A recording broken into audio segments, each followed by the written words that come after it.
Hi hello welcome to our channel. ఈరోజు మనతో పాటు ఉన్నారు ప్రముఖ జ్యోతిష్య వాస్తు పండితులు, జ్యోతిష్య వాస్తు శిక్షణ నిపుణులు, మహాగౌరి ఉపాసకులు శ్రీ దింటకుర్తి మురళీకృష్ణ గారు.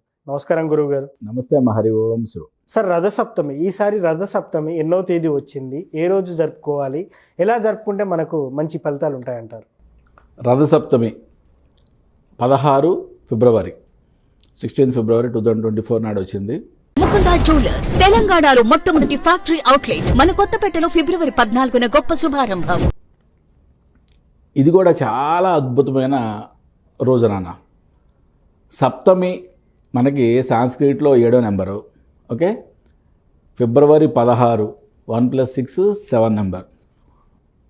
అంటే 7 నెంబర్ నాడు సప్తమి రావడం అనేది ఒక యోగ కారకం సాంఖ్యయోగం ప్రకారం. వచ్చింది శుక్రవారం పూట. మరి అదే రోజు మధ్యాహ్నం నుంచి భరణి నక్షత్రం వచ్చింది. భరణి నక్షత్రానికి అధిపతి శుక్రుడు. అంటే ఎంత యోగకారకంగా మనకి ఈసారి వసంత పంచమి అండ్ రథసప్తమి రావడం అనేది జరిగింది.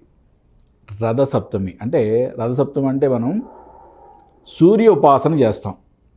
ప్రత్యక్ష భగవానుడైన సూర్యుడిని ఆరాధిస్తాం. అసలు ఎన్నో దేవతలు ఉండగా కూడా మనకి సూర్య ఉపాసన చేస్తే, ఎన్నో దేవీ దేవతల ఉపాసనలు ఉన్నా కూడా సూర్య ఉపాసన చేస్తే మనకి ఫలితం చాలా త్వరితంగా వస్తుందని శాస్త్రాలు ఘోషిస్తున్నాయి. అంటే మనం ఎన్నో పురాణాల్లో అమ్మవారి యొక్క ఒక కన్ను సూర్యుడైతే ఒక కన్ను చంద్రుడని, స్వామివారి తల మీద చంద్రుడు ఉన్నాడని, ఇట్లా రకరకాలుగా కథలుగా చెప్పుకుంటాం కదా. అంటే సూర్యునికి చంద్రునికి ఎంతో ప్రాముఖ్యత ఉంది. అంటే ప్రత్యక్ష దైవాలు వాళ్ళు. మరి సూర్య ఉపాసన చేసే వాళ్ళకి రథసప్తమే చాలా ఇంపార్టెంట్ డే. అసలు ఈరోజు ఏం చేయాలి?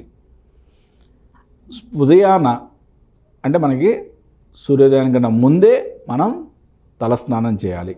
అంటే తల అంటుకోకూడదు, తలస్నానం చేయాలి. రెండోది, సూర్యోదయానికి సమయంలో స్వామివారికి అర్ఘ్యతర్పణం ఇవ్వాలి. 3 సార్లు అర్ఘ్యతర్పణం, దేవతా అర్ఘ్యతర్పణం. ఓకే, దేవతా అర్ఘ్యం అంటే ఇట్లా ఇవ్వాలి. ఓకే, ఇలా ఇస్తే సార్ ఈ విధంగానే ఇవ్వాలన్న దేవతా అర్ఘ్యం. చాలా మంది ఇలా, మామూలు కొంతమంది ఇలా ఇస్తారు కదా, ఒక చేతితో ఇవ్వకూడదు, 2 చేతులతోనే మొత్తం 10 ఈ యొక్క ముందు ఈ మొత్తం 10 వేళ్ళ యొక్క కొనలు తాడుతూ నీళ్ళు వెళ్ళాలన్నమాట. ఓకే, అంటే పితృతర్పణాలు అయితే ఈ విధంగా ఇస్తారు, గురు తర్పణాలు అయితే ఇటువైపు ఇస్తారు. ఓకే, దేవతా తర్పణం ఇటువైపు ఇవ్వాలి. ఒక 3 సార్లు స్వామివారికి అర్ఘ్యం తర్పణంగా వదలాలి. రెండోది, స్వామివారికి అంటే సూర్యోదయం స్టార్ట్ అయిన తర్వాత నుంచి ఇంకా స్వామి ప్రత్యక్షంగా స్వామిని ఆరాధించటము, స్వామి సమక్షంలోనే స్వామికి పాయసాన్నం, పరమాన్నం అంటే క్షీరాన్నం వండటము. అంటే ఏదైనా కట్టెల పొయ్యి కానీ లేదా పిడకలు, ఆవు పిడకలు శ్రేష్టం. ఎందుకంటే మనకి సంక్రాంతి నెల మొత్తం కూడా చాలామందికి సంక్రాంతి నెలలో పెట్టిన గొబ్బెమ్మల్ని పిడకలుగా చేసి రథసప్తమి రోజు వాటితో వండుతారు, పొంగలు వండుతారు. అలా అవకాశం ఉన్నవాళ్ళు 100% ఆ ఆవు పిడకలతోనే స్వామివారికి ఈ నివేదన అనేది చేయండి. పాయసాన్నం అంటే ఒక 1/2 లీటర్ పాలలో సుమారుగా ఒక 3 గుప్పిళ్ళు రైస్ వేసి ఉడకబెట్టి బెల్లాన్ని కలిపి స్వామివారికి నివేదించి దాన్ని మనం ప్రసాదంగా తీసుకోవడం అనేది ఒక అద్భుతమైన, చాలా అద్భుతమైన దినంగా ఈరోజు మనం చేసుకునే ఒక అద్భుతమైన క్రతువుగా చెప్పుకోవచ్చు. అంటే స్వామిని రకరకాలుగా కొలుస్తాం సూర్యభగవానుని, బట్ రథసప్తమి రోజు మాత్రం కంపల్సరిగా స్వామిని ప్రత్యక్షంగా స్వామి దగ్గర, అంటే ఆయన యొక్క నీడలో, అంటే ఆయన ప్రతిబింబం పడే విధంగా, ఆయన యొక్క స్పర్శ మనకి తగిలే విధంగా చేయాలన్నమాట. అదే అక్కడ మనం చేసే ఈ పరమాన్నం వండే చోటే రథసప్తమి రోజు అంటే రథం ముగ్గు వేయటం, చిక్కుడుకాయలతో రథం ముగ్గు వేయడం అనేది కూడా చాలా ఇంపార్టెంట్. ఉదయం స్నానం చేయమని చెప్పాం కదా, అంటే అభ్యంగ స్నానం చేసేప్పుడు మనం తల అంటుకోకూడదు, బట్ తలారా స్నానం చేయాలని చెప్పాం కదా. ఇక్కడ ఈ శిశిర ఋతువులో మనకి వచ్చే రోగాల నుంచి మనం ప్రివెంట్ చేయడానికి శాస్త్రంలో కొన్ని ఆకులతో స్నానం చేయమని మనకు చెప్పబడింది. 1 జిల్లేడు ఆకులతో, 2 చిక్కుడు ఆకులతో. అంటే జిల్లేడు అంటే అర్కం అంటే సూర్యుడు, అంటే సూర్యునికి ప్రతిరూపం అంటారు దాన్ని. వీటిని జనరల్గా ఏంటంటే తల మీద పెట్టుకొని ఈ భుజాల మీద కానీ ఇట్లా పెట్టుకొని స్నానం చేస్తారు.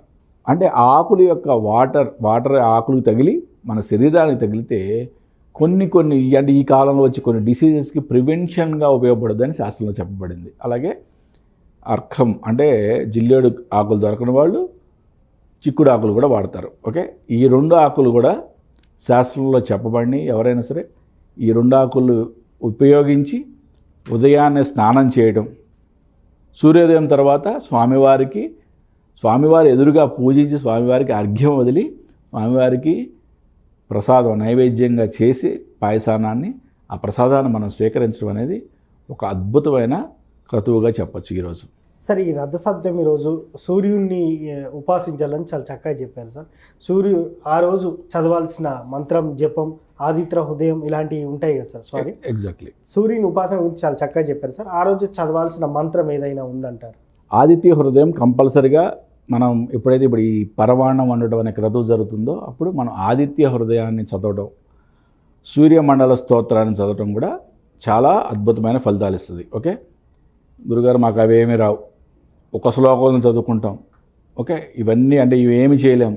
Exactly, no problem. అట్లీస్ట్ ఆ రోజు స్వామివారిని మనం తలుచుకోవటం కూడా చాలా ఇంపార్టెంటే. ఆదిదేవ నమస్తుభ్యం ప్రసీద మమ భాస్కర, దివాకర నమస్తుభ్యం ప్రభాకర నమోస్తుతే అని చెప్పి ఆ స్వామిని మనం అట్లీస్ట్ దర్శనం చేసుకొని ఆ శ్లోకం అన్నా చదువుకొని మనం కనుక ఆ రోజుని మనం స్టార్ట్ చేయగలిగితే చాలా మంచి జరుగుతుంది. అంటే ఇప్పుడు ఎన్నో రకరకాల పనుల్లో ఉండేవాడు ఉంటారు నాన్న. ఓకే, నువ్వు ఎప్పుడు కూడా అన్నీ ఇంత పెద్దది చెప్పావనుకో, గురుగారు ఇంత చిన్నదే అన్నట్టు చెప్పను అంటావు. ఇంకా చిన్నది చెప్తే ఇంకా చిన్నది అడుగుతావు కదా. నువ్వు అడగడంలో తప్పులేదు, ఎందుకంటే పర్వదినాలు బాగా అద్భుతంగా ఉపయోగించుకునే వాళ్ళు కొంతమంది ఉంటారు. కొంతమంది ఏంటంటే వాళ్ళ యొక్క సమయాభావం ఉండాలి కదా. అట్లీస్ట్ స్వామి యొక్క దర్శనం చేసుకొని 3 తర్పణాలు వదిలి ఈ ఒక్క శ్లోకాన్ని చదువుకున్నా కూడా వాళ్ళకి ఆరోగ్యం భాస్కరాది ఇచ్చేది అని చెప్పి మనకి ఆరోగ్యాన్ని ఇచ్చే ప్రత్యక్ష దైవం భాస్కరుడు కాబట్టి స్వామికి ఈ ఒక్క శ్లోకానన్నా చెప్పుకొని స్వామికి మన యొక్క కార్యక్రమాలు స్టార్ట్ చేసుకోవడానికి చాలా మంచిది.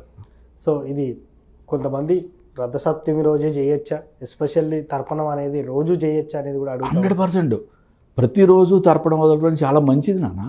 దేవతలకి అంటే మనకి ప్రత్యక్ష భావనాడు సూర్యుడు, ప్రతిరోజు తర్పణం వదలడం చాలా అద్భుతమైన కార్యక్రమం. దాంట్లో రోజు చేయకూడదని ఎక్కడా లేదు, అద్భుతంగా చేయొచ్చు. అసలు చాలా అద్భుతంగా మనకి ఏదన్నా మైల ఉంటే మాత్రమే ఆ రోజులు, ఆ 11 రోజులు 16 రోజులు వాటెవర్ అంటే మీ యొక్క ఆచారం ప్రకారం అవి మాత్రమే విడిచిపెట్టి ప్రతిరోజు మనం నిత్య దీపారాధన నిత్య పూజ చేసేవాళ్ళు ఎలాగైతే ఓకే ఏటి సూతకం ఏం పట్టించుకోకుండా ఎలా అయితే చేస్తారో ఇది కూడా అంతే. ప్రతిరోజు నేను సూర్యుడి తర్పణం వదులుతా అంటే అద్భుతం. అది ఇంకా నదీ స్నానం, దగ్గరలో నదులు కాలువలు ఉన్న వాళ్ళు నదీ స్నానం చేస్తూ తర్పణాలు వదలండి మీరు లైఫ్లో. అంటే ఇదంతా కూడా సైన్స్ నాన్న. మనకి శాస్త్రాల్లో చెప్పబడింది ప్రతిదీ కూడా సైన్స్. విశ్వం నుంచి మనకి ఎంతో ఎనర్జీస్ మనకి మన శరీరంలో ప్రవహిస్తాయి. మనకి ఎన్నో రుగ్మతల్ని మనకి రూపమాపుతాయి ఎనర్జీస్ అన్నీ కూడా. Thank you sir. రథసప్తమి ఎలా జరుపుకోవాలి, ఆ రోజు ఏం శ్లోకం పారాయణం చేయాలనేది చాలా చక్కగా చెప్పారు. Thank you. నమస్తే రాణ. హరి ఓం శివ. చూశారు కదా, ఇది వాటి కార్యక్రమం. మరో కార్యక్రమంలో మళ్ళీ కలుద్దాం. Thank you.